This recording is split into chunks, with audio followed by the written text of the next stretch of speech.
Hai, selamat datang kembali di Nonton Lagi Channel. Bagaimana nih kabar kalian? Semoga baik-baik saja ya. Di episode kali ini kita akan membahas sisi gelap dari film yang banyak kalian suka. Bersiaplah.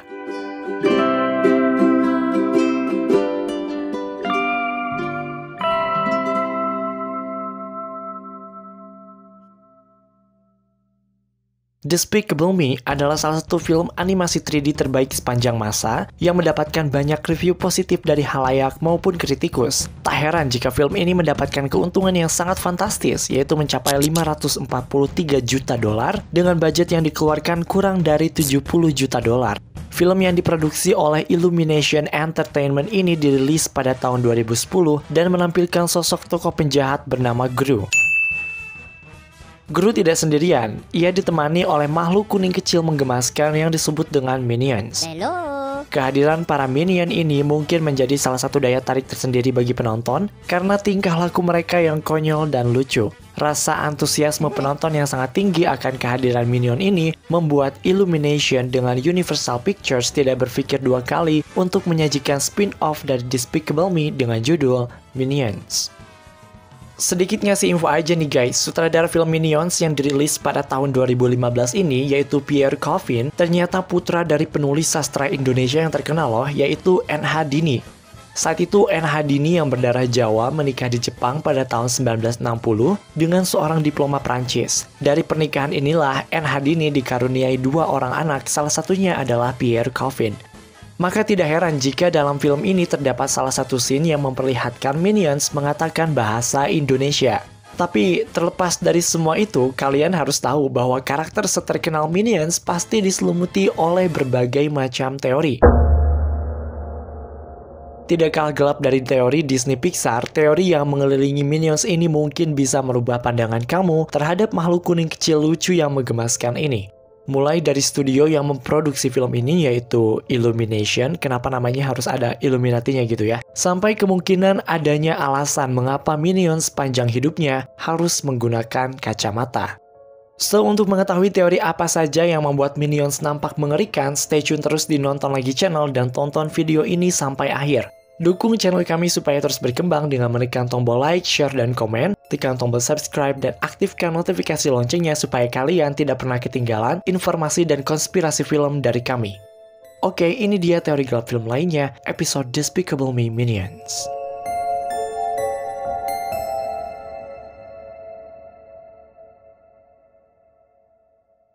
The Origins of Minions. Siapa yang tidak menyukai Minion? Karakter ini diciptakan dengan bentuk oval bulat yang pendek dan kecil berwarna kuning. Dengan tingkah lakunya yang konyol, banyak orang yang tidak berpikir panjang untuk menyukainya. Tapi, apakah kalian pernah memikirkan dari mana tim kreatif mereka mendapatkan inspirasi untuk menciptakan Minions dengan bentuk seperti itu? Well, ada beberapa teori yang mungkin akan terdengar mengejutkan sekaligus gila. Teori yang pertama mengatakan bahwa Minions sebenarnya adalah salah satu program kerja dari pemerintah Nazi Jerman. Walaupun terdengar jauh, tapi teori ini masih terkenal hingga saat ini. Jadi, pada saat itu, Nazi mengambil atau menculik banyak anak-anak dari berbagai daerah untuk dijadikan sebagai objek percobaan dari sebuah penelitian. Penelitian tersebut dilakukan di sebuah laboratorium besar yang bisa menampung banyak anak. Ternyata, percobaan tersebut sangat tidak ramah untuk anak-anak sehingga banyak dari mereka yang akhirnya meninggal dunia. Tapi, bagi mereka yang berhasil selamat dari percobaan tersebut berubah menjadi makhluk kecil dan berwarna kuning seperti para Minions yang sering kita lihat. Selain itu, efek dari percobaan tersebut bagi mereka yang selamat adalah terhambatnya pertumbuhan, dan hal ini membantu menjelaskan mengapa para Minions lebih banyak menggunakan bahasa isyarat daripada bahasa verbal yang selalu kita gunakan dalam kehidupan sehari-hari. Seiring dengan adanya teori ini, muncul sebuah foto sekelompok orang yang terlihat nampak sama dengan para Minions. Orang-orang tersebut menggunakan sebuah helm di kepala mereka dengan lubang kecil untuk mata di depannya. Selain itu, mereka juga menggunakan setelan pakaian yang hampir sama dengan Minions. Foto ini sempat menghebohkan dunia animasi karena sangat mendukung teori ini. Namun, seiring dengan berjalannya waktu, teori ini terbantahkan karena ternyata foto tersebut bukanlah anak-anak yang diculik Nazi kemudian dipaksa menggunakan setelan seperti itu. Ternyata itu adalah sekelompok orang yang akan menyelam untuk melakukan tes scuba diving di laut yang terjadi pada tahun 1900-an. Gimana nih menurut kalian? Teori yang kedua memiliki cerita yang berbeda namun memiliki persamaan, yaitu masih berkaitan dengan anak-anak dan percobaan. Jadi, diceritakan jauh di Eropa sana ada sebuah panti asuhan yang dihuni oleh banyak sekali anak-anak. Ada suatu masa di mana mereka kekurangan makanan karena perubahan musim yang sangat ekstrim. Para pekerja di sana tidak sanggup lagi memberi dan mencari makan untuk diri mereka sendiri dan para penghuni panti. Muncullah sesosok pria yang memiliki perawakan tinggi datang mengunjungi panti asuhan tersebut. Dia mencari beberapa anak untuk diadopsi. Tentu saja banyak anak-anak yang ingin diadopsi di saat kondisi seperti itu. Terdengar seperti kisah Agnes dan kakak-kakaknya di Despicable Me pertama ya.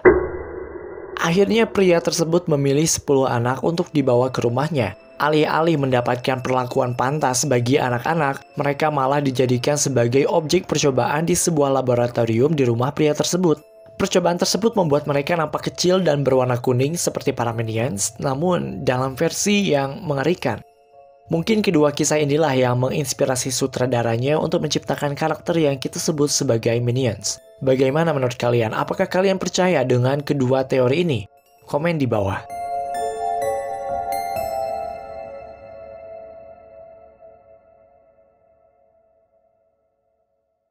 The Eyeless Minions. Selain karena bentuk dan tingkah laku mereka yang lucu, ada satu hal yang membuat para minions sangat dicintai. Mereka nampak menggemaskan dengan mata yang besar dan kacamata bulat menghiasinya.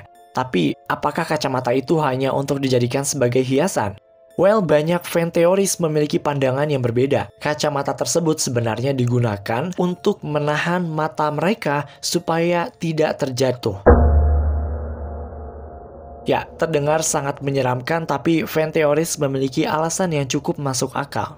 Pertama, kita tidak pernah diberitahu apakah para minions memiliki penyakit mata atau tidak, sehingga mereka membutuhkan kacamata tersebut untuk membantu penglihatan mereka. Alasan kedua terlihat dalam film Minions yang dirilis pada tahun 2015 silam. Kita bisa melihat dengan jelas bahwa para minions sudah muncul sejak bumi memperlihatkan tanda-tanda kehidupan. Pada saat itu, mereka sudah menyadari bahwa mereka diciptakan untuk menjadi seorang pelayan, ditakdirkan untuk mencari seorang bos. Dalam salah satu scene, kita melihat para minions tersebut sudah menggunakan alat yang serupa dengan kacamata. Alat tersebut dipercaya digunakan oleh mereka bukan untuk membantu penglihatan, tapi membantu supaya mata mereka tetap berada di tempatnya, tidak terjatuh ke bawah.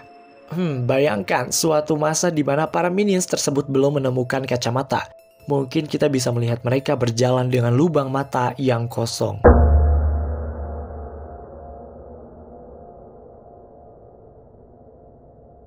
Illumination Entertainment and Illuminati.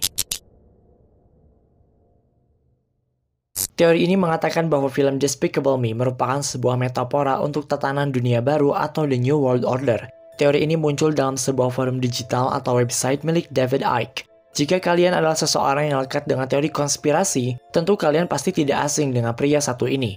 David Icke adalah sosok yang membuat teori konspirasi mengenai reptilian humanoid theory, dan dia juga yang membuat tentang The Babylonian Brotherhood. David. The New World Order sering ditulis dalam satu tarikan nafas dengan Freemason, One Eye, Dajjal, Lucifer, Satan, dan semacam itu. Nah, Illuminati adalah sebutan bagi kelompok rahasia yang mengamalkan tatanan dunia baru tersebut. Mungkin kita sering melihat simbol-simbol Illuminati disembunyikan dalam berbagai karya, entah lukisan, video klip, atau film. Nah, berbeda dengan Minions yang memperlihatkannya secara terang-terangan. Kalian tidak melihat mungkin karena tidak menyadari semua itu. Dalam film Minions yang merupakan spin-off sekaligus prequel dari Despicable Me, makhluk kuning ini dikisahkan sudah ada jauh sebelum manusia diciptakan. Jika kita sesuaikan dengan beberapa kitab suci, banyak orang yang menganggap bahwa Tuhan menciptakan makhluk sebelum manusia adalah malaikat dan iblis. Karena para minions ini menghamba pada para penjahat, maka bisa dikatakan bahwa mereka adalah metafora untuk para pengikut iblis.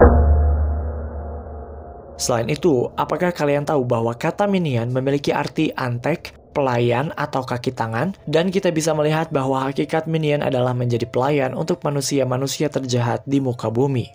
Selain itu, kalian pasti bisa melihat dengan jelas bahwa banyak dari minions yang hanya memiliki mata satu. Sudah tidak asing bagi kita bahwa simbol mata satu selalu identik dengan Illuminati. Nah, yang menarik adalah villain utama yang menjadi tokoh utama dalam film ini, yaitu Gru. Teoris dengan segala konspirasinya mengaitkan Gru dengan sosok mistikus bernama Aleister Crowley. Aleister Crowley adalah seorang mistikus yang muncul pada awal abad 20-an yang selalu memperlihatkan perilaku maupun praktek keagamaan yang menyimpang lewat berbagai macam ritual yang dilakukannya. Oleh para pengikutnya, Crowley selalu dipanggil dengan sebutan guru yang bisa kita plesetkan menjadi Gru. Alasan yang semakin memperkuat hal ini adalah ternyata penampakan fisik Gru dengan guru tidak jauh berbeda. Mereka nampak mirip jika dilihat sepintas dari kepala botaknya. Nah, yang menjadi pertanyaan adalah kenapa banyak sekali simbol-simbol Illuminati yang diperlihatkan dalam film ini? Mungkin jawabannya terletak pada studio yang menjadi tempat produksi filmnya yang tidak lain dan tidak bukan bernama Illumination Entertainment. Illumination Entertainment merupakan studio film animasi Hollywood yang didirikan oleh Chris Meledandri pada tahun 2007. Sebelumnya, Chris pernah bekerja di studio 20th Century Fox dan ikut andil dalam film-film terkenalnya seperti Ice Age, Robots, Alvin and the Chipmunks, hingga Heart and Here's a Who. Pada tahun 2008, Illumination Entertainment menjadi bagian dari NBC Universal sehingga banyak membuat film animasi untuk Universal Pictures. Selain Despicable Me dan Minions, Illumination Entertainment juga pernah memproduksi film Hop dan Dr. Seuss The Lorax. Dilansir dari New York Times, Chris tidak pernah menyebutkan mengapa studio animasinya diberi nama Illumination Entertainment. Namun, sebuah blog bernama 9/11 Disclosure mengatakan bahwa studio ini sebenarnya dimiliki oleh Rex Entertainment yang berpusat di London. Asal kalian tahu, Rex Entertainment juga kerap dikaitkan dengan gerakan Illuminati. Jadi, apakah kalian sudah menyadari hal ini atau masih buram? Tulis pendapat kamu di kolom komentar.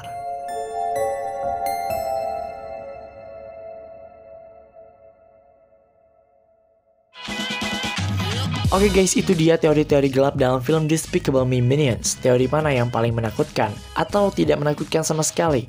Dukung terus channel kami dengan menekan tombol like, share, dan komen, tekan tombol subscribe, dan aktifkan notifikasi loncengnya supaya kalian tidak pernah ketinggalan informasi dan konspirasi film lainnya. Follow kami di Instagram di @nontonlagi untuk mendapatkan informasi terbaru dari kami. Sampai jumpa di episode Nonton Lagi channel berikutnya.